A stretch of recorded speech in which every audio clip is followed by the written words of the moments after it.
起来可能都实与负的，但是很多是集体合作的。但我是作为主创，都是7高参与的。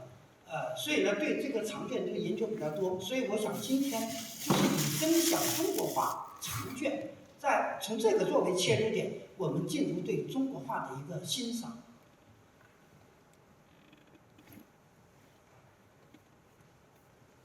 所以我们至今能够看到早期的这个中国画作品，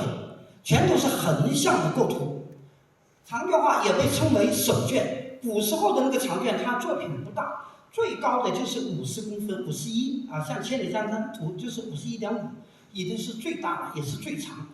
接近12米。一般的长卷可能就是10来公分、20公分，它是这样的啊，它并不是很大，但是它的形式也算是世界上最独特的一种艺术形式，其他的国家是没有。但是中国画的这种形式呢，它后来对我们的东亚，比如说日本、韩国等等，都会产生了这种影响。所以我们说，这个中国画有个特点，这个画家他要有一种心象的联想，他可以在一个很小的一个手卷里边，可以表现出咫尺有天地的感觉啊。所以它长卷画面的容量很大，是其他的艺术的那种形式比较能够比肩的。所以正所谓拢天地于形内，错万物于笔端。那么长卷的这个构图方式，我们看到的主要有2个大类，不是截然分开啊，大致有一种是叫分段法，或者也叫列景法，还有一种是通景法，或者也是称为散点透视法。那么所谓分段法呢，就是把长卷分干成若干段，每一段形成一个叙事的故事的场景，在段与段之间，它会用一些物品或者隔离，也有用书法来隔开，也有直接搞断啊，那就形成了今天我们看到的连环画。所以有的说长卷画也可能是最早连环画的雏形，它甚至对后来的电影这种动画都会有一定的关联，所以它这个段落之间有一定的呼应啊，有时候是一个完整的故事情节分成几个场景啊。那么我们看韩熙载夜联图，它就很明显的给它分成了6段，而且6段都有个题目，第1段就是听乐、观舞啊等等。所以你看它听乐到观舞，它就用了一个屏风，在这里。我这个笔还做不了，这个乌木来，那我就它这个灯应该是哪一个？可能是太亮了。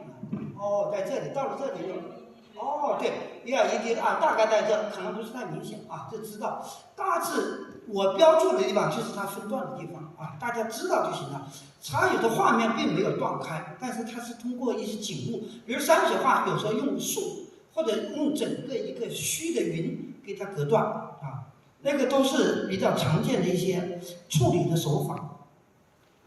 我就不想展开对这个画的内容的介绍了，我先只是介绍它的形制啊。好，我们再看另外一个，像这个叫通景画，这也是一个我们说的非常有名的一个富春山居图，前几年炒作比较火，因为它这个画主体是在台北国务院，而剩下的那个呢是在浙江博物馆，叫圣山图。这个故事在网上都能查到，我也就不展开了啊，它就是连起来的。但是我们从这里面能够看到，中国画里面虽然说是表现很多形象的东西，但是它还是有一些自然物的参照。比方说，我前几年我去了那个杭州旁边的富阳区，它的那个江边就是富春江，我一走到那里就能够感觉到元代黄公望所画的这个富春山居图那种感觉。但是你说哪个景是完全对应上，它又对不上，它跟那个西洋画一样。你说找到具体哪个山，哪一条河的那个地方，它又没有。但是你一走到那，你就会联想到，这就是富春山居图所表现的一个大致的场景。所以它这个呢，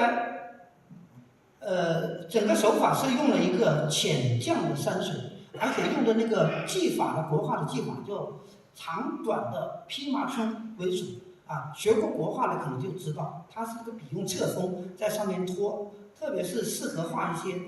劈开的山呐有些